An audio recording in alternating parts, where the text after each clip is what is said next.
Hello students, हम पढ़ रहे हैं मैथ्स के अंदर चैप्टर नंबर 3। लास्ट वीडियो में हमने एक्सरसाइज 3.5 का क्वेश्चन 4 के अंदर फर्स्ट क्वेश्चन देखा था। आज हम उसी को कंटिन्यू करेंगे। यहाँ पे हमें सेकंड क्वेश्चन गिवन है, a fraction becomes 1/3 when 1 is subtracted from the numerator and it becomes 1/4 when 8 is added to its denominator। तो find the friction। यहाँ पे हमें कहा गया है कि अगर न्यूमिनेटर में से अगर 1 सब्सट्रैक्ट करेंगे तो हमें 1/3 फ्रिक्शन मिलेगा, और अगर डिनोमिनेटर में 8 ऐड करेंगे तो तब हमें 1/4 फ्रिक्शन मिलेगा। तो हमें यहाँ पे वो फ्रिक्शन कौन सा है वो हमें फाइंड करना है। तो हम जानते हैं कि फ्रिक्शन के अंदर दो वैल्यूज़ आती है, एक न्यूमिनेटर की वैल्यू, दूसरी डिनोमिनेटर की वैल्यू। तो फर्स्ट ऑफ ऑल हम उसे लेट कर लेंगे। Let the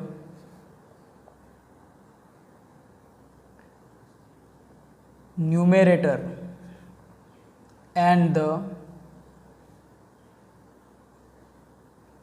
denominator of the required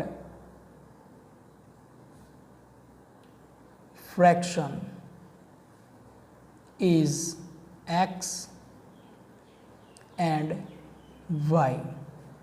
कि यहाँ पे जो हमें फ्रिक्शन की बात की है वो उसका न्यूमिनेटर और डिनोमिनेटर x और y है। तो then the required friction is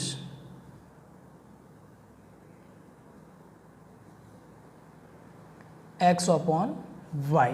तो हमारा required friction x upon y बनेगा। अब यहाँ पे हमारे डेटा गिवन है, फ्रॉम द गिवन डेटा हमें कहा गया है कि अगर न्यूमिनेटर में, तो न्यूमिनेटर x है, उसमें से 1 हम सब्सट्रैक्ट करेंगे, ठीक है। डिनोमिनेटर में कुछ नहीं करना है, डिनोमिनेटर में तो वो जैसा है वैसा ही लिखेंगे, तो हमें 1/3 फ्रिक्शन मिल रहा है, ठीक है। अगर न्यूमिनेटर में से 1 सब्सट्रैक्ट करेंगे तो हमें फ्रिक्शन 1/3 मिलेगा। तो उसको हम ऐसे लिख सकते हैं x - 1 upon y is equal to 1/3। तो अब ये जो हमारे पास डेटा है उसमें से हम इक्वेशंस बना सकते हैं। तो इक्वेशंस बना लेंगे, 3 मल्टीप्लाई होगा यहाँ पे x - 1 के साथ और y मल्टीप्लाई होगा 1 के साथ, तो y 3 मल्टीप्लाई होगा ब्रैकेट के अंदर, तो 3x - 3 is equal to y। So 3x - y is equal to 3। इसे हम कहेंगे इक्वेशन नंबर 1, ठीक है। फिर दूसरा भी डेटा हमें गिवन है, तो फ्रॉम द गिवन डेटा दूसरा डेटा हमें दिया हुआ है कि अगर डिनोमिनेटर के अंदर 8 ऐड करेंगे तो हमें फ्रिक्शन 1/4 मिलेगा। तो हम डिनोमिनेटर में 8 ऐड करते हैं तब हमें डेटा फ्रिक्शन मिलेगा 1/4। तो ये जो डेटा है उस डेटा के अंदर भी हम इक्वेशंस निकाल सकते हैं। तो 4 मल्टीप्लाई करेंगे x के साथ, यहाँ पे क्रॉस मल्टीप्लिकेशन करेंगे जिससे हमें इक्वेशन मिलेगा 4x के साथ मल्टीप्लाई 4x, y + 8 1 के साथ multiply y + 8। So 4x - y is equal to 8, equation number 2। तो अब हमारे पास दो इक्वेशंस है, दोनों इक्वेशंस को सॉल्व करेंगे तो हमें x और y की वैल्यू मिलेगी। दोनों इक्वेशंस को सॉल्व करने के लिए हमारे पास 3 मेथड्स है, cross multiplication method, elimination method और सब्स्टिट्यूशन मेथड। 3 में से हम किसी भी मेथड का यूज़ करके इसे सॉल्व कर सकते हैं, ठीक है। तो हम कौन सी मेथड का यूज़ करेंगे, जो सबसे ज़्यादा इजी हो उसका हम यूज़ करेंगे, क्योंकि यहाँ पे क्वेश्चन के अंदर हम किसी भी मेथड का यूज़ कर सकते हैं। तो हम एलिमिनेशन मेथड का यूज़ करेंगे। तो यूज एलिमिनेशन मेथड। तो यहाँ पे एलिमिनेशन मेथड का यूज़ करने के लिए हमें 1 और 2 दोनों इक्वेशंस में से किसी वन वेरिएबल को एलिमिनेट करना होगा। तो यहाँ पे हम देख सकते हैं कि दोनों के अंदर y वेरिएबल और उनका कोफिशिएंट सेम है, तो यहाँ पे हम y वेरिएबल को एलिमिनेट कर सकते हैं। उसके लिए हमें दोनों इक्वेशंस के बीच में क्या करना होगा, प्लस या माइनस ऐड करना होगा कि सब्सट्रैक्ट करना होगा। तो यहाँ पे दोनों की साइन माइनस है, अगर हम दोनों को सब्सट्रैक्ट करवाएंगे तो यहाँ पे y माइनस वाई, यहाँ पे माइनस है तो माइनस माइनस तो मल्टीप्लिकेशन होगा तो क्या होगा, माइनस माइनस प्लस हो जाएगा। ठीक है, प्लस होगा तो एक प्लस एक माइनस तो वो कैंसिल होगा। अगर हम प्लस करवाएंगे तो प्लस माइनस माइनस तो माइनस ही रहेगा, तो y एलिमिनेट होगा नहीं। ठीक है, तो हम यहाँ पे सब्सट्रैक्ट करेंगे, सब्सट्रैक्ट इक्वेशन 1 फ्रॉम इक्वेशन 2। तो सेकंड इक्वेशन है हमारे पास 4x minus y is equal to 8 और फर्स्ट इक्वेशन है 3x minus y is equal to 3। दोनों को सब्सट्रैक्ट करना है तो यहाँ पे साइन चेंज, प्लस है तो माइनस, माइनस है तो माइनस माइनस प्लस और प्लस है तो माइनस। तो यहाँ पे y एलिमिनेट होगा, 4x माइनस 3x, तो यहाँ पे बचेगा सिर्फ x और यहाँ पे 8 में से 3 जाएगा तो 5, तो x की वैल्यू हमें मिलेगी 5।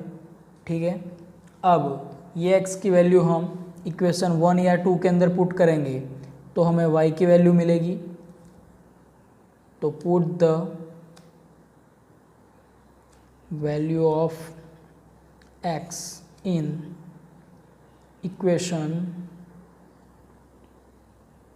1, तो 3 इंटू एक्स की जगह पे 5 minus y is equal to 3, so 15 minus y is equal to 3, so minus y is equal to 3 minus 15, so minus y is equal to minus 12, both side minus minus cancel, so y is equal to हमें मिलेगा 12। ठीक है, और x is equal to मिलेगा हमें 5। तो यहाँ पे जो हमें फ्रिक्शन मांगा है वो कौन सा होगा, तो हम लिखेंगे hence the required fraction is equal to x upon y और इज इक्वल टू 5 अपॉन 12। तो यहाँ पे हमारे पास रिक्वायर्ड फ्रैक्शन हमें 5 अपॉन 12 मिलेगा। ठीक है फ्रेंड्स, अब देखते हैं थर्ड क्वेश्चन। तो थर्ड क्वेश्चन के अंदर हमें कहा है Yash scored 40 marks in a test, getting 3 marks for each right answer and losing 1 marks for each wrong answer. Had 4 marks been awarded for each correct answer and 2 marks been deducted for each incorrect answer, then Yash would have scored 40 marks. How many questions were there in the test? तो third question के अंदर हमें कहा है कि Yash scored 40 marks in the test, कि यस जो है वो टेस्ट के अंदर 40 मार्क्स स्कोर करता है। और वहाँ पे कुछ कैलकुलेशन इस टाइप की है कि 3 मार्क्स मिलते हैं राइट आंसर के लिए और 1 मार्क्स लूज होता है फॉर ईच रॉन्ग आंसर के लिए। मतलब कि अगर राइट आंसर हुआ तो 3 मार्क्स मिलेंगे, रॉन्ग आंसर हुआ तो 1 मार्क्स कट होगा, रिड्यूस हो जाएगा, डिडक्ट हो जाएगा। ठीक है, दूसरी सिचुएशन दी है कि अगर 4 marks been awarded for each correct answer, कि अगर राइट आंसर के लिए हमें 4 मार्क्स मिले और 2 marks been deducted for each incorrect answer, गलत आंसर के लिए 2 मार्क्स डिडक्ट हो और यश को अगर 50 मार्क्स स्कोर होता है, तो ये जो टेस्ट है उस स्टेज के अंदर कितने क्वेश्चंस है वो हमें फाइंड करना है। तो यहाँ पे हमें इंफॉर्मेशन दी हुई है मार्क्स की, कि राइट आंसर हुआ तो कितना मार्क्स मिलेगा, रॉन्ग आंसर हुआ तो कितना मार्क्स लूज होगा, ठीक है। और यहाँ पे हमें कहा गया है कि इस प्रोसेस से टोटल कितने मार्क्स यहाँ पे मिल रहे हैं यश को। तो वो जो इन्फॉर्मेशन दी हुई है इसका यूज़ करके हमको फर्स्ट ऑफ ऑल इक्वेशंस बनाने पड़ेंगे। तो इक्वेशंस बनाने के लिए हम पहले यहाँ पे लेट कर लेंगे। हम यहाँ पे लेट करेंगे कि let Yash give x right answer. यहाँ पे यश ने कितने राइट आंसर दिए हैं वो हमें पता नहीं है, यश ने कितने मार्क्स लूज किए हैं वो भी हमें पता नहीं है, लेकिन हमें ये पता है कि यश को फर्स्ट सिचुएशन में टोटल 40 मार्क्स मिले हैं, सेकंड सिचुएशन में टोटल 50 मार्क्स मिले हैं। फर्स्ट सिचुएशन में मार्क्स की और डिडक्ट मार्क्स मिलने की और मार्क्स डिडक्ट होने की क्या प्रोसेस है, सेकंड सिचुएशन में मार्क्स मिलने की और मार्क्स डिडक्ट होने की क्या प्रोसेस है वो हमें पता है। तो उसका यूज़ करके हम इक्वेशंस बनाएंगे। तो हम लेट करेंगे कि let Yash give x right answer and y wrong answer, ठीक है। हम लेट कर लेते हैं कि शायद यश को एग्ज़ाम के अंदर एक्स जितने राइट आंसर दिए हो और वाई जितने शायद रॉन्ग आंसर दिए होंगे, ठीक है। Then from the given data, तो हमें यहाँ पे जो डेटा दिया हुआ है, then from the given data, first situation में हमें डेटा गिवन है कि 3 मार्क्स अगर मिलेगा, ठीक है। तो फर्स्ट सिचुएशन के अंदर 3 marks for each right answer, right answer को हमने x कहा है तो यहाँ पे 3 मार्क्स इनटू राइट आंसर, सो उसे हम कहेंगे 3x जितने मार्क्स मिलेंगे। लेकिन y यहाँ पे रॉन्ग आंसर है, तो रॉन्ग आंसर के लिए 1 मार्क्स लूज होगा, तो लूज होगा तो उसे हम माइनस करेंगे, तो यहाँ पे y माइनस होगा। तो x जितने आंसर राइट है तो राइट आंसर इंटू 3 मतलब टोटल मार्क्स, उस टोटल मार्क्स में से y जितने रॉन्ग आंसर है तो उतने मार्क्स डिडक्ट हो जाएंगे। तो कितने मार्क्स मिल रहे हैं उसे 40 मार्क्स मिल रहे हैं, ठीक है। तो ये होगा हमारा इक्वेशन नंबर 1, ठीक है। उसी टाइप से सेकंड इक्वेशन के बारे में सोचें। तो सेकंड इक्वेशन के अंदर हमें कहा है 4 marks awarded for correct answer, तो यहाँ पे 4 marks for correct answer, so 4x क्योंकि तभी टोटल मार्क्स मिलेगा, और 2 marks deduct for wrong answer, तो यहाँ पे डिडक्ट होगा 2y जितने मार्क्स, तो तब जाके मिलेगा 50 मार्क्स, ठीक है। तो यहाँ पे हमें 2 इस टाइप की इक्वेशंस मिलेंगे। अब ये सेकंड इक्वेशन के अंदर हम देख सकते हैं कि दोनों इक्वेशन के अंदर तीनों टर्म में से 2 हम कॉमन निकाल सकते हैं। तो यहाँ पे 2 कॉमन निकालेंगे तो यहाँ पे अब मिलेगा हमें 2x माइनस वाई और 25 इंटू 2 मतलब यहाँ पे आ जाएगा 25, ठीक है। यहाँ पे 2 और यहाँ पे 2 बोथ साइड कैंसल, सो ये हमारा फर्स्ट इक्वेशन, ये हमारा सेकंड इक्वेशन हमें मिलेगा। अब दोनों इक्वेशन को सॉल्व करने के लिए हम एलिमिनेशन मेथड का यूज़ करेंगे। Use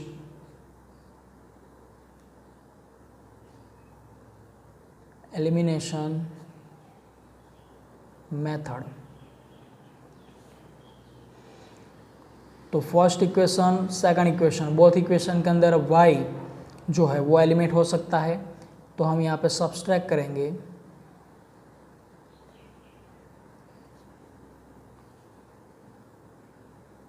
subtract equation 2 from equation 1।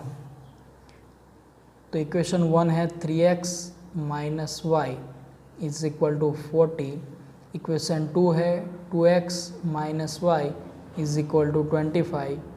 Subtract करेंगे तो sign change minus plus minus, तो ये एलिमिनेट हो जाएगा, 3x में से 2x सब्सट्रैक्ट होगा तो 1x is equal to 40 minus 25 15। तो यहाँ पे हमें x की वैल्यू मिलेगी 15। ठीक है, अभी x की वैल्यू हम पुट करेंगे इक्वेशन 1 और 2 में, तो y की वैल्यू मिलेगी, तो put the value of x in equation 2, तो 2 इंटू एक्स की जगह पे 15 minus y is equal to 25, तो 15 2 30 minus y 25, so minus y is equal to 25 minus 30, so minus y is equal to -5, so y is equal to 5, क्योंकि minus minus यहाँ पे cut हो जाएगा। तो यहाँ पे हमें पूछा गया है कि how many questions were in the test. यहाँ पे टेस्ट के अंदर टोटल कितने क्वेश्चंस थे, तो हम देख सकते हैं कि x जो है वो राइट आंसर के नंबर्स दिखाते हैं। यहाँ पे 15 राइट आंसर है, इसका मतलब 15 क्वेश्चंस होंगे। y है वो रॉन्ग आंसर दिखाता है, तो y हमें 5 मिला है, इसका मतलब 5 क्वेश्चंस रॉन्ग उसने टिक किए हैं। तो टोटल मिला के 15 राइट आंसर 5 रॉन्ग आंसर, दोनों मिला के 20 क्वेश्चंस हुए। इसका मतलब है कि यहाँ पे टेस्ट के अंदर कितने क्वेश्चंस रहे होंगे, 20 क्वेश्चंस रहे होंगे। तो हम लिखेंगे then the total number of questions in the test is equal to x plus y, मतलब 15 plus 5 is equal to 20, तो 10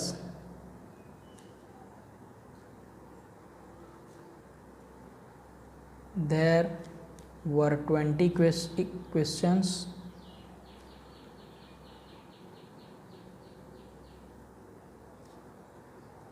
इन टेस्ट।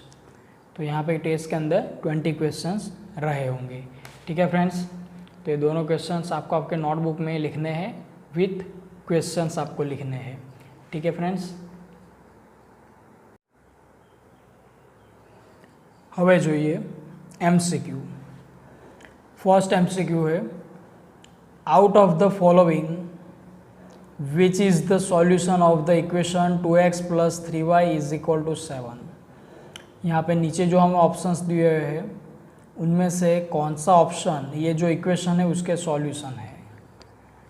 तो यहाँ पे हमें एक इक्वेशन दिया है और 4 ऑप्शंस दिए हैं, तो 4 ऑप्शंस को इक्वेशन में से किसका सॉल्यूशन है वो फाइंड करने के लिए हम ये ऑप्शन की जो वैल्यूज़ है, तो हम यहाँ पे ऑप्शन में देखेंगे। तो यहाँ पे ऑप्शन में जो 2 डिजिट है उसमें से फर्स्ट डिजिट वो x कोऑर्डिनेट यानी कि x की वैल्यू शो करता है, और यहाँ पे जो ये सेकंड डिजिट है वो y की वैल्यू शो करता है। तो ये x और y की वैल्यू हम इक्वेशंस के अंदर पुट करेंगे, और अगर left hand side and right hand side both same हो जाएगा तो इसका मतलब हम ये समझेंगे कि ये जो ऑप्शंस है वो इक्वेशन का सॉल्यूशन है। तो उसके लिए हम क्या करेंगे, ऑप्शंस को इक्वेशन के अंदर पुट करेंगे। तो फर्स्ट आंसर 1, तो फर्स्ट के अंदर हमारे पास इक्वेशन है 2x plus 3y is equal to 7, और हमारे पास ऑप्शंस है for the first option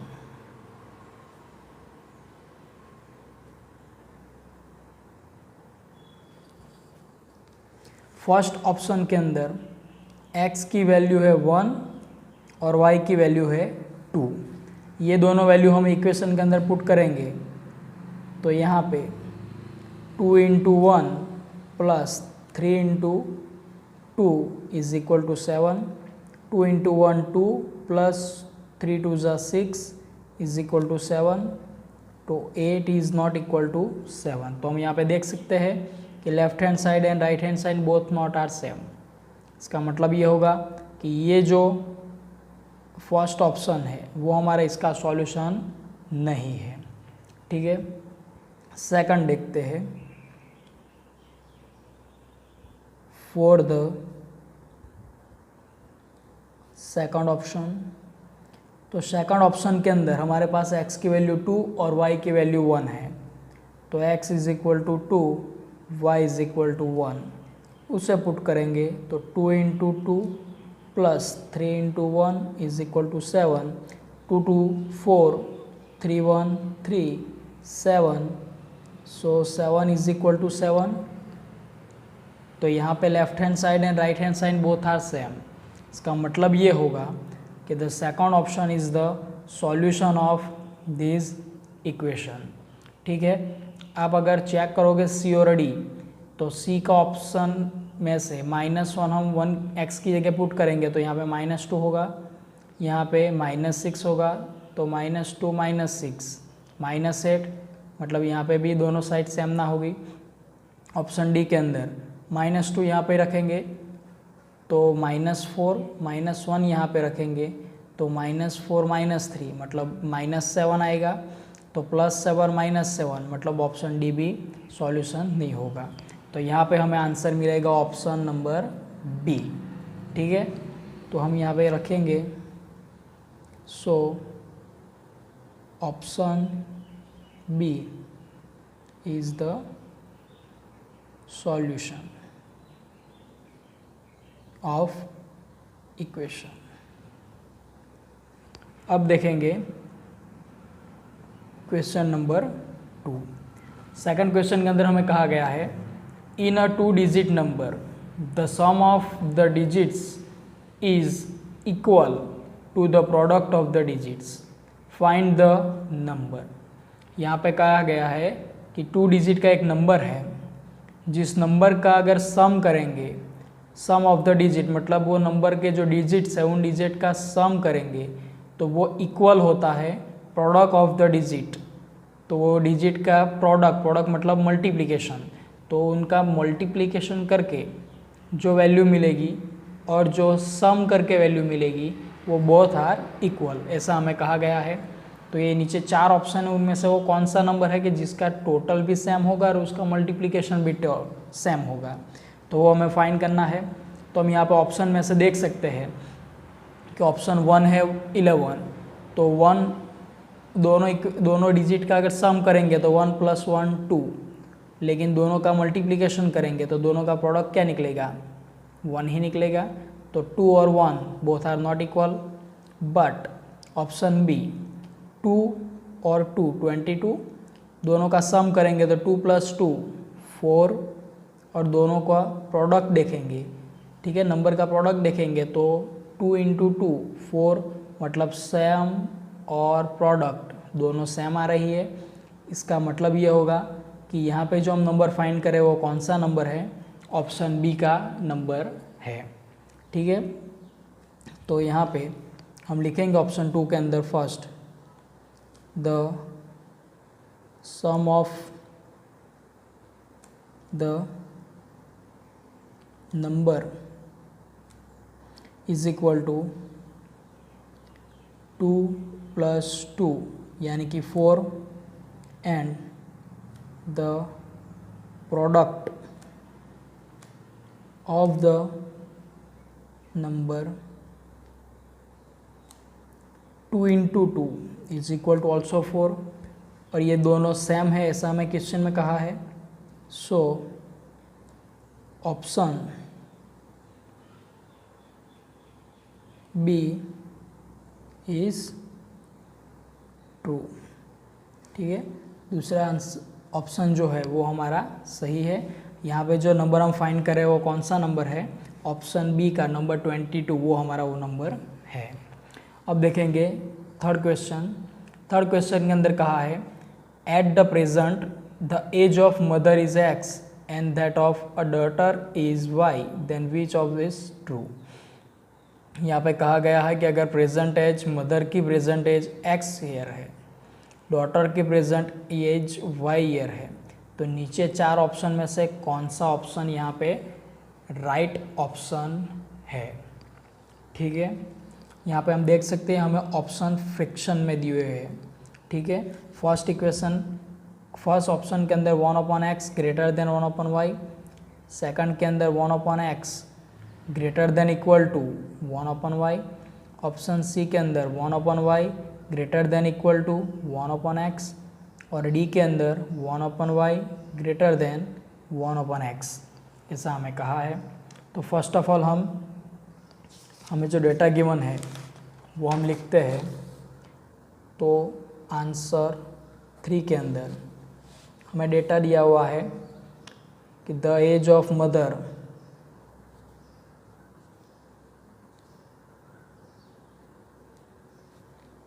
is x and the age of daughter is y।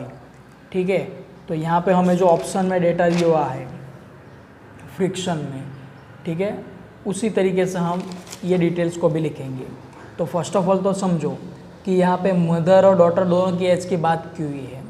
ठीक है, तो हम ये जानते हैं कि दोनों में से किसकी एज ज़्यादा होगी, डेफिनेटली मदर की एज ज़्यादा होगी। सो हम यहाँ पे लिख सकते हैं x greater than y, mother की एज डॉटर की एज से ज़्यादा ही होगी। ठीक है, x और y। अब यहाँ पे ऑप्शंस में हमें सभी फ्रिक्शन में दिए हैं, 1/, की फॉर्म में दिए हैं। तो अगर हम यहाँ पे भी इनको 1/, के फॉर्म में लिखेंगे तो क्या होगा, यहाँ पे x ग्रेटर देन y है, इसको हम उल्टा के लिख सकते हैं y is less than x, ऐसा भी लिख सकते हैं। अगर हम दोनों को फ्रिक्शन के फॉर्म में लिखेंगे तो y को लिखेंगे 1/y, x को लिखेंगे 1/x। तब ये जो हमारे पास बीच में लेस देन की वैल्यू थी वो चेंज होके हो जाएगी ग्रेटर देन की वैल्यू। ठीक है, अब ये कैसे होगा, तो सपोज़ कर लो कि यहाँ पे x की जो एज है वो 50 ईयर है। ठीक है, y की जो एज है वो 25 ईयर है। ठीक है, x मदर की एज है, y डॉटर की एज है। तो जब हम ये लिखेंगे तो इसको हम लिखेंगे 50 ग्रेटर देन 25, राइट। लेकिन यही वैल्यू जब हम फ्रैक्शन के फॉर्म में लिखेंगे, मतलब 1/50 और 1/25 लिखेंगे, तब ये दोनों फ्रिक्शन में से किसकी वैल्यू ज़्यादा होगी और किसकी वैल्यू कम होगी। तो हम जानते हैं कि जिसका डिनोमिनेटर बड़ा होगा वो वैल्यू छोटी हो जाएगी और जिसका डिनोमिनेटर की वैल्यू छोटी होगी वो वैल्यू बड़ी हो जाएगी। तो इसको अगर हम लिखेंगे तो इसको साइन बीच में ऐसे लिखना पड़ेगा, 1/50 लेस देन 1/25, 1/50 की वैल्यू 1/25 की वैल्यू से छोटी होगी, कम होगी। तो यही बात हमने यहाँ पे लिखी है। ठीक है, यहाँ पे 25y है जिसकी वैल्यू ज़्यादा होगी, तो 1/y ग्रेटर देन 1/x। तो ऐसा हमारे पास एक ऑप्शन है, हम देख सकते हैं कि 1/x greater then 1/y। Option D है 1/y ग्रेटर देन 1/x। तो ऑप्शन डी जो है वो हमारा आंसर होगा। ठीक है, so option D is true, D जो है वो हमारा राइट आंसर होगा। फोर्थ क्वेश्चन देखते हैं। तो फोर्थ क्वेश्चन के अंदर हमें कहा है if 17x + 23y is equal to 40 and 23x + 17y is equal to 80, then find x + y is equal to blank. तो हम यहाँ पे फर्स्ट ऑफ ऑल दोनों इक्वेशन लिखेंगे, 17x + 23y is equal to 40 and 23y + 23x + 17y is equal to 80। हमें find करना है x + y की वैल्यू। तो ये दो इक्वेशंस है, तो दोनों इक्वेशंस को हम सॉल्व कर सकते हैं किसी भी मेथड का यूज़ करके। जिससे हमें एक्स और वाई की वैल्यू मिलेगी। दोनों को हम टोटल करेंगे, एडिंग करेंगे, ठीक है, तो हमें एक्स प्लस वाई की वैल्यू मिल जाएगी। लेकिन ये थोड़ी लंबी प्रोसेस होगी, तो इसको इतनी लंबी प्रोसेस नहीं करेंगे तो कैसे करेंगे। तो यहाँ पे हम फर्स्ट और सेकंड दोनों इक्वेशंस का टोटल कर लेंगे, ठीक है, दोनों को हम सम कर लेंगे। तो by taking sum of equation 1 and 2, दोनों इक्वेशंस का हम टोटल ले लेंगे। तो यहाँ पे है 17x plus 23y is equal to 40, 23x plus 17y is equal to 80। दोनों का सम करेंगे तो प्लस प्लस और प्लस, तो 23x प्लस 17x मतलब 40x plus 23y plus 17y मतलब ये भी 40y, 80 40 120, राइट। हम यहाँ पे देख सकते हैं इक्वेशंस के अंदर ये बोथ जो कोफिशिएंट है उनका टोटल 40 हो रहा है, तो दोनों में से कॉमन टोटल 40 बाहर आ जाएगा। सो 40 कॉमन निकालेंगे तो x plus y is equal to 120। So x plus y is equal to 120 upon 40, 0 0 cancel, 4 3 ज़ा 12। So x plus y is equal to हमें मिलेगा 3, ठीक है। तो x plus y is equal to 3, तो ऑप्शन सी हमारा 3 है, सो ऑप्शन सी हमारा आंसर होगा, ठीक है। तो आपको आपके नोटबुक्स के अंदर ये MCQs first of all question लिखना है, उसके बाद उसका सॉल्यूशन, सेकंड क्वेश्चन, फिर उसका सॉल्यूशन, थर्ड क्वेश्चन, फिर उसका सॉल्यूशन, इस टाइप से आपको लिखना है। यहाँ पे आपको ये देखना है कि ऑप्शंस लॉन्ग मेथड का यूज़ किए बिना शॉर्ट से हम कैसे फटाफट इसको सॉल्व कर सकते हैं, वो बात आपको यहाँ पे सीखनी है, समझनी है। तो ठीक है फ्रेंड्स, आगे के एग्जाम्पल्स हम नेक्स्ट वीडियो के अंदर देखेंगे। Thank you.